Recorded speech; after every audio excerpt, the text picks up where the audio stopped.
The crazy thing about Inglorious Rex is like if you took aside the monsters, the sci-fi elements to it, like you just have the story of Alex losing his brother, and he's trying to like avenge Nate.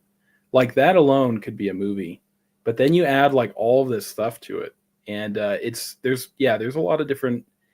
It's a little mind blowing, and I'm kind of excited to see what's going to happen next in Inglorious Rex 3, like to Yeah, see what yeah. Arc City is exactly, what are all these monsters outside of it? Does that get explored a little more Uh, in book 3 or not yet? well, yeah, I'll talk a little bit more about Okay. book 3 here in a minute. Well, let me just go ahead and I'll answer it, even though that's a different book than this. Yeah, yeah, Yeah, I know. I, This is the yeah, prequel. yeah, This yeah. is the So prequel. I was just in three, people will find out um the truth about King Vile in a way, if the clever will Mhm. figure it out.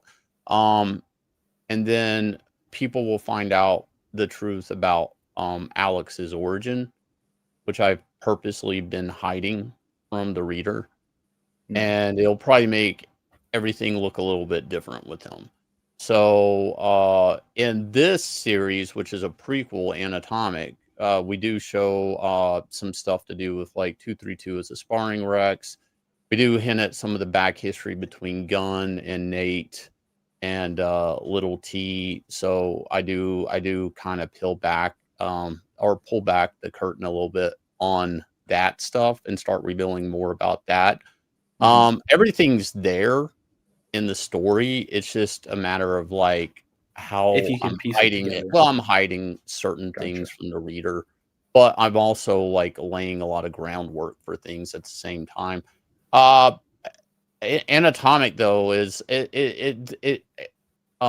Nate, Little T, Gun, all these characters are in there, 232, Ron, all the people from Inglorious Rex. But it does focus more just on Rex fighting, none of the stuff outside. Like there's no Mhm. vial in that book, none of that's there. It just really focuses on, the razzle dazzle of Little T and Rex fighting and her pride in fighting, her up and coming career, and then the big situation she gets hit with, and that's Little T owes his mob buddies a favor, and he's asking her to take a dive on her skyrocketing career and her flawless fight win, like that she hasn't never lost. So, that's kind of her dilemma, and she agrees to the dive. And Right. but that's the problem is, like, can she actually do it when the time comes? And this is a two-part book and it's already drawn. Now, people have already been saying, well, why are you crowdfunding the second book if it's already drawn? And I'm going to crowdfund the second book next year. They got to pay It, for covers too and things, so. yeah, well, I'm doing it just because I believe in crowdfunding. Just because the book's done doesn't mean I'm gonna change anything. Mhm. We've invested the money and gotten the book already done, and it'll be in our schedule of things that we're doing next year that will run that campaign and stuff. But it is a two-part book. They're 48 pages each. Anthony Gonzalez Clark is the artist on both Right. issues, and that's pretty much it. Rex 3 is underway. They're switching on fulfillment dates. So basically Anatomic's taking the place of Inglorious Rex 3 Oh, and okay. and it so um we'll get Anatomic out and then Inglorious Rex 3, and then from there we'll go to 4, and 4 will probably be the last Inglorious Rex book. It's a good stepping off point, and it ties everything up the way I want it. So that's our plan.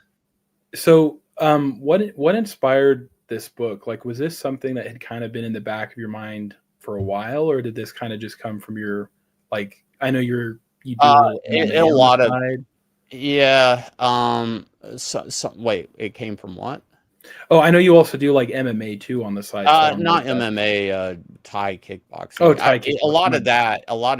that influenced it, but like, so I had worked on a pitch and it never went anywhere, but it was Mhm. basically about uh kind of like a space station of aliens in space that are and they're near a black hole, and every time a ship starts getting pulled into the black hole, they get trapped at this space station and building off of each other. at the event horizon. And I was like, I was like, that's kind of crazy. A city that's basically living at death's door, Hmm. and like how they would maintain and think.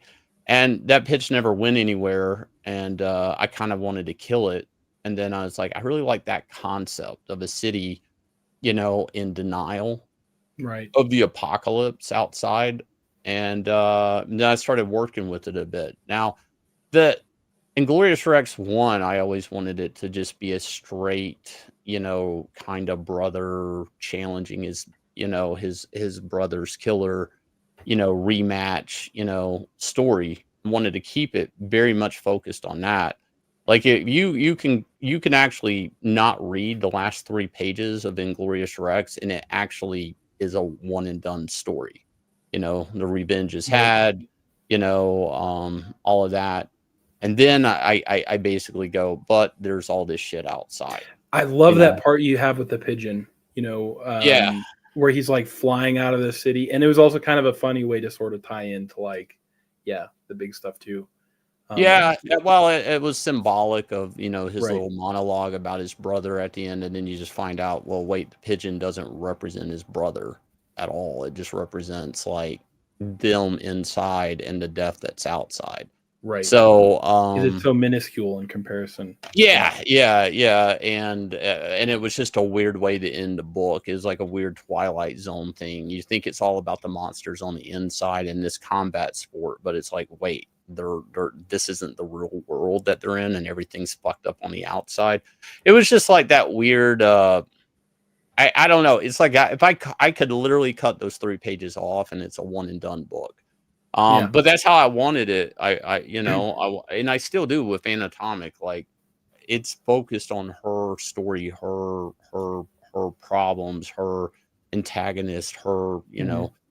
arc. It's not the Anatomic book isn't this bigger part of the Rex world. But it does build into all the characters, and that's one of the weird things. Whenever I work on this book, even with Gunn in the supplemental that's in this, there's a Gunn story where you see him being like Lil T's muscle. He's not a Rex pilot, but you'll find out how he got to be a Rex pilot. Right.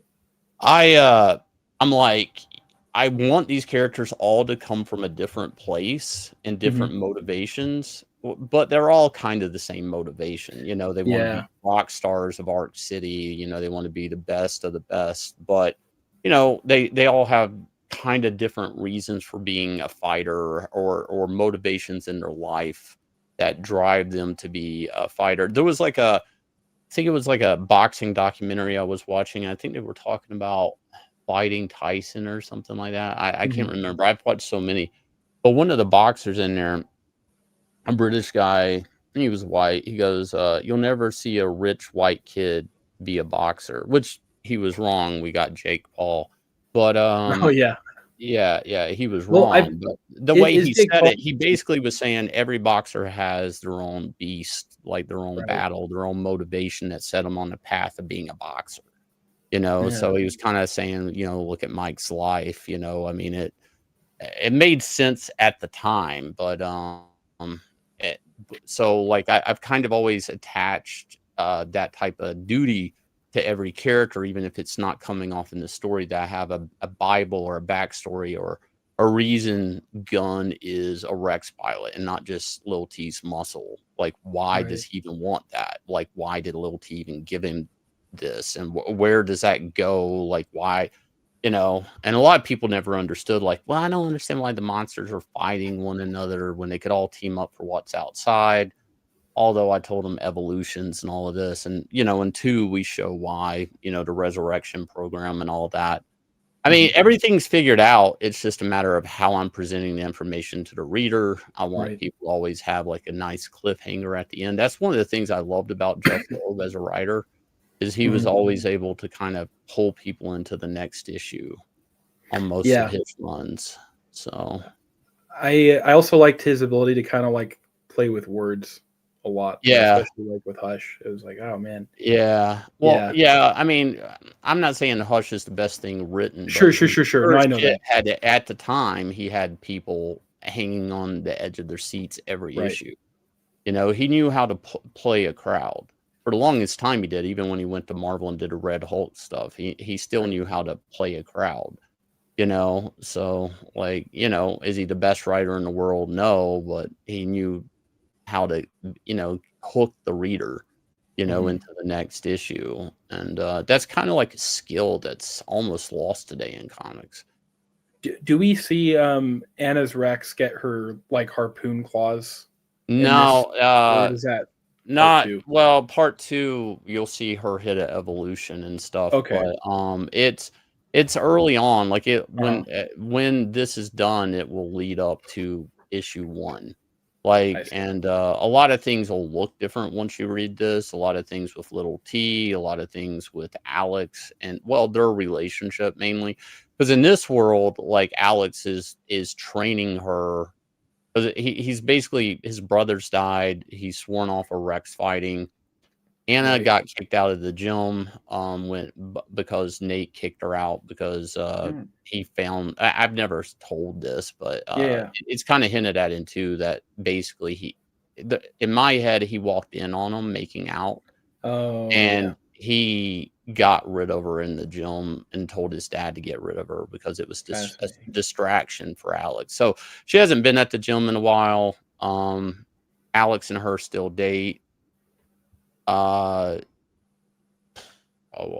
Nate dies.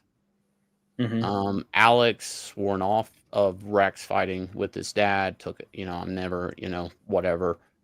2 through 2 is a sparring Rex, and it's in the issue. Uh, I'm sorry, Alex is actually training Anna though. Really? Like, so, Oh yeah, wait, Alex is training Anna, or did you say Nate is? Alex is training Anna, yeah. So he actually trains her because, like, she's training at other gyms, Right. like, that are all the Rex pilots are at, but she still wants Alex to train her, and you start to see how everybody even looks at Alex. Hmm. And all the animosity and hatred and resentment people have for him because he's like, he's not taking up his brother's mantle, which, because of his family, he's Right. not. But he can also be looked at as like a coward or, and his brother he's also entrapped in the shadow of his brother. I mean, but it's complicated because he's already dealt with death with his brother, but at the same time, he's in a relationship with Anatomic, and he's trying to keep her from dying like Nate did. That's one of the things I like about the fight that they have, like a little bit before, like when they're getting it on before her fight, the next day where Oh, he's kind yeah, of like, yeah. be careful. And she's like, I kind of wished it would have been played up a little bit more. I mean, you're the storyteller, so you know how to Which do it. part played up But the more? part where basically like you could kind of see there was some tension where he was Yeah, kind of wanting to say don't end up my brother, and then she almost said something douchey, but like it didn't yeah. quite come out, Well, but it almost so came out. that is a big thing in this book. Like, Okay. there's that I was able to take the time and embellish that more. The Hmm. problem with it in the first book is Anatomic's there, but I didn't want to fight. The problem with Inglorious Rex 1 and what you're talking about is if I'd played into that more, I Then was people very wouldn't have conscious liked of how it. much screen time I gave her because I didn't want I them to see. compete for, like, main character. Right. So, I mean, the problem with and that's also why I did the Anatomic book is because we had so much figured out with her and, her backstory, her motivations and everything, and she has a really good origin story, fighting for medication for her dad Right. in street fights, and she never could make enough money to save his life. And that haunts her, so that drives her, and at the end of losing her dad, she comes to realization that the only thing she's got left is fighting. Like, that's the only thing she has. She's lost everything. So that whole thing. Then I kinda hint at it, but it'll come up more in Anatomic, but, I mean, in a way, Anna's trying to save the city because she couldn't save her dad. It's Right. really bizarre how it affects her and I have that framework for the character, and I'm like, I have to do something with that because I just don't have the time in Inglorious Rex 1. Like, I can't stop Yeah. Alex's story and everything that were with the mystery behind 232 and all of this to then do all of this with Anatomic. And so, literally, like, Anatomic is treated, even though I have all this fleshed out, as like a supporting cast in Inglorious Rex. I can't really do more with her because they'll start competing for the reader, her Right. and Alex. And but then You it also flips, don't but want then to it make her like flips. dislikable too, Yeah, or yeah, yeah, anything like but that. then it completely flips in Anatomic where basically I treat Alex like I do Anatomic, like Right. he's just literally. I mean, you'll come along with all this other information on Alex, but, it's really clever the way we did it, and I'll say a lot of people are gonna say Anatomic's written better, and I'm getting Mhm. ahead of it. It is written better than Inglorious Rex 1. It is. It's a better written comic than Inglorious Rex 1. A lot of it's got to do with just, I've established a lot of the world in ways that I don't have to spend the same amount of time setting that stuff up. Yeah. And, I might have a better feel for the characters at this point, but it's probably the best written comic we've done. I mean, I really want to give a lot of credit to myself, but Yanzi had a lot to do with it, although we fought completely every step of the way on that script. I feel like Yanze might be a little bit like Anatomic, just like her disciplined focus where she's like really hardcore. I don't know if that's actually how it is, but that's kind of how it comes across. Like she's super to me, she seems like almost really calculated, but like almost Yeah, like but we when I say there was a lot of back and forth, like one of the big arguments because I wanted to introduce, a type of criminal aspect of Arc City and really Mhm. link it to Little T, Oh, that okay. people don't know. And she wanted to do this thing with a type of drug. And I'm like, Interesting. no. I'm like, "Oh, that doesn't even make sense with the framework of this series." I'm like, it would obviously be gambling on Rex fighting and Yeah, dives. And right. so like then that's where I'm redirecting things. And it's like weird. We're like playing tug of war with this project every step of the way to Yeah. get perfectly in the center to make probably the best book we've ever written. It is really a strange back and forth to get the script that we had, looking back at it.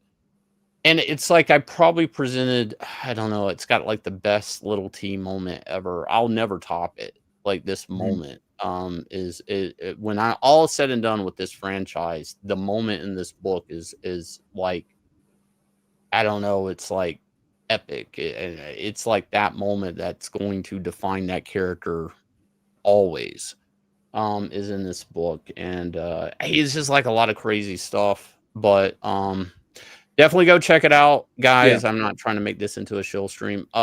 We are pulling it down next week, going to print. Like, so if you don't order it, you're not getting it. And you can get on Nine Lives Comics or my website. And I mean, we'll always put up extra copies for sale on our store, but if you go through and look at our store, you'll notice that the prices go up; they don't go down. So, and we're gonna get a free mini comic. We unlocked that I think last night. So there's a free Ashcan mini comic that every book buyer gets. It's a reprint of her origin story that was in the supplemental of Inglorious Rex 1. So it's which is sold out. So the only way to get that is on the aftermarket or get that story in this ash can. So it'll be a black and white reprint of that story. And with you saying that you're going to top, like, this is going to be your best written book, just going off of reading Inglorious Rex 1 and 2, like the dialogue I really loved between Alex and his dad because it almost felt like a fight. And then there's Oh like yeah. all these layers behind their backstories, plus the science fiction stuff. Like, this is definitely one that you guys don't want to miss. If you haven't read it, you need to hop on now. And Anatomic's going to be written in a way I know where if you haven't read Inglorious Rex 1 and 2, you'll buy it, you'll understand it, and then you'll go, oh crap, like I need more. and then Yeah. you're gonna read the other ones. Well, I mean, because it's a prequel, just on Right. that sense, it's actually a good place to start if you've skipped the other books. I mean, so if you're like, I don't know if I want Inglorious Rex, I've heard some people hate it, some people love it, predominantly love it. You can buy Anatomic if you like Anatomic. Come back and get Rex 1 and 2 off our site. So yeah, and I mean it's fun. This is like one of these books. It's like I mean I was thinking today, like, what if Inglorious Rex 4 is my last comic? Like, I'm done with comics after that. I would be okay. I've already written it. I know where it's going. Like, if that's my last comic I ever draw my entire life, I'm good. Like, I mean, I hopefully I'll be around forever doing books, but like, I'm very happy with the story I have and the plans for 4. Like, because I had to write 4 to even do 3. Like, I had to go through and figure out every moment, every beat of that book, the ending, everything. And I teared up. I'll be honest with you. I some of the dialogue at the end and everything, I teared up. It's everything I ever wanted out of a comic, you know. And that's what we need to be doing right now, is making the comics that, are important, that are the things that we've always wanted in a book. And I always liked, like, Hulk. I always liked, the idea of the Hulk versus Juggernaut. I love Godzilla. But I've always saw the stories were lacking, the Right. motivation, right? Because Monster just wants to tear down shit. So, that's kind of what got me on this path to even come up with this concept, and these complicated, tragic humans that are piloting these things, and their goals and their motivations, and how they can compromise the greater mission, which is protecting the city. I know a lot of people are wanting to know, like, well, are they going to save the world outside? Never. Yeah, I don't know if That it's possible. it's not in the series. A lot of people expect that, but it's like, no, because in a way, it's kind of a commentary on, like, Western society and Right. SJWs, and I was it gonna say it kind of reminds me of the comics, like Arc City is like Comicsgate, in a lot and of then ways where, and it's like, yeah, what's outside is fucked up. The only thing you can do is kind of protect what you have left. You're never going to reclaim it back. The only thing they're fighting for is to be able to save, you know, what's left of humanity, of what's left of life, human life, but hide at the same time in a protective bubble as much as they can, but deal with the threat when they have to. Um, and it is a post-apocalyptic type futuristic sci-fi thing. It's cyberpunk to an extent. right, But more and boxing stuff. the monsters are just incredible. I when I was a kid, I was a huge Godzilla fan, and like it kind of Anna's Rex sort of reminds me a little bit of Gigan, but Oh, different. yeah, absolutely, yeah, that's a Yeah, big influence, yeah. and I just see these What's and like, funny about that is, after I did this book and the people were tagging me in it, they did this whole animation Gigan Rex, mhm, which even looks like Anna Razor a little bit more, right, and it's red for the first time. Gigan's never been red. So I don't know if wow, somebody actually liked it and saw it, I don't know. But, Gigan was a yeah, big influence. Gigan was a big influence. like Super Kitties, man. Ah, Someone showed dude, that to my daughter. She's about Carrie's age, and it's like she's yeah. like so obsessed with that now. So I'm like, okay, I need to get Starlight Cats. I never backed that because I saw it. I'm like, A lot yeah, of people didn't, yeah, and that's fine. I knew that doing it, but, what's weird is I sold as much Starlight Cats when we were at the end of, going into Inglorious Rex 3's campaign. Yeah, I was doing some numbers. We had sold just as many Starlight Cats to that date on our store and campaign that we had in Inglorious Rex Volume 1, and it's all, like, word of mouth. it, And I did that strategically, is I wanted a kids book because right. when I worked in kids comics, one of the things that basically is, in talking to retailers, is parents will buy a book for their kid that they know they'll eventually read anyways when they're buying Right. books for themselves. So I basically built that book to hitch it to the Inglorious Rex series as a book when, a parent's like justifying buying a comic for themselves. They're just like, oh yeah, but I'm buying this book for my kid, so I'm a good parent. Right. I do It, that. Yeah. yeah, I mean that's what you do, right? You're like, It also it justifies it to the wife. It's like, look, yeah, this wasn't all me, you know. it wasn't all me. Yeah, Yeah, I did it for got little Terry a exactly. book. I do it all the time myself. I never understood that. Like, you have to sell the parent.